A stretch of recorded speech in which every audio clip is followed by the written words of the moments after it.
My cheating wife panicked and begged for forgiveness, but she will face the consequences she deserves. I never thought I'd be the man writing one of these stories.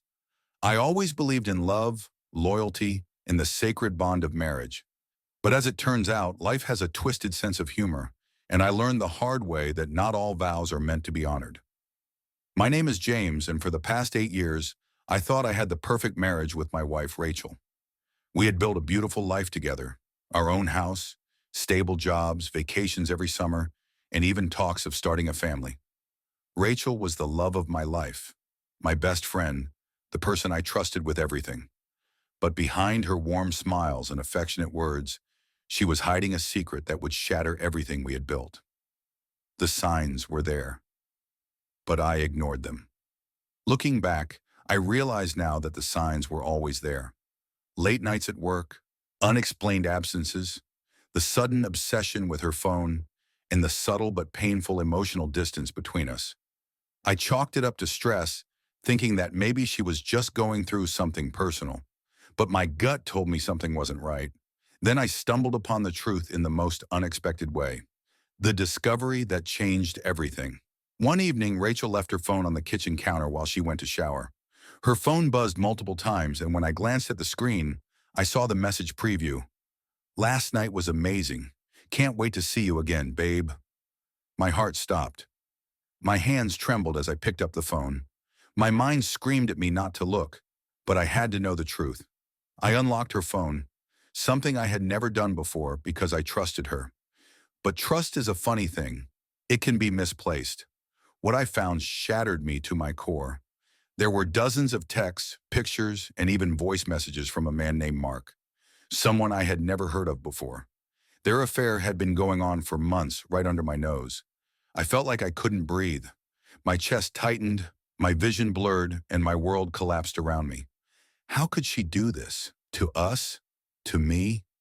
Confrontation and her panic. I didn't say a word that night. I needed time to process, to plan, to think.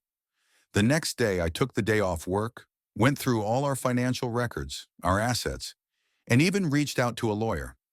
If she wanted betrayal, I would give her consequences. That evening, as she walked through the door, I was sitting in the living room, her phone placed on the coffee table with the incriminating messages open. She froze the moment she saw it. "James, what, what is this?" she stammered, her face draining of color. "You tell me," I said, my voice cold and void of emotion. "Because from where I'm sitting, it looks like my wife has been sleeping with another man behind my back." Tears welled up in her eyes, and within seconds, she was on her knees, clutching my hands. "I swear, James, it meant nothing. It was just a mistake," she cried, her voice shaking. "Please don't do this. I love you." I pulled my hands away.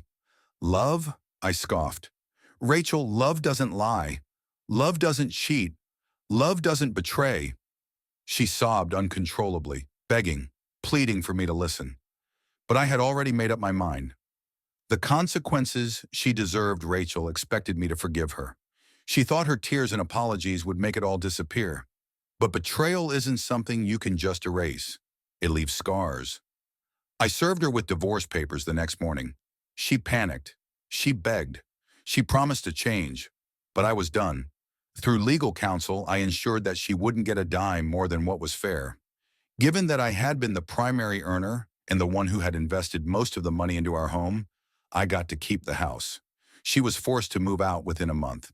As for Mark, well, turns out he had a wife too.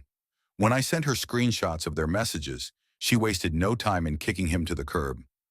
Rachel lost everything: her marriage, her affair partner, and even the respect of our mutual friends, who all sided with me when they learned the truth. The worst part for her? The guilt. The realization that she destroyed a good man for nothing more than a cheap thrill. Moving on and finding real love. The pain of betrayal is unbearable, but time has a way of healing even the deepest wounds. It took me months, maybe even years, to trust again, but eventually I met someone new, someone who valued honesty, loyalty, and love the way I did. And as for Rachel, last I heard, she was struggling, moving from one relationship to another, never truly finding happiness. She made her choices. She faced her consequences. And I walked away with my dignity intact, knowing I had done nothing wrong.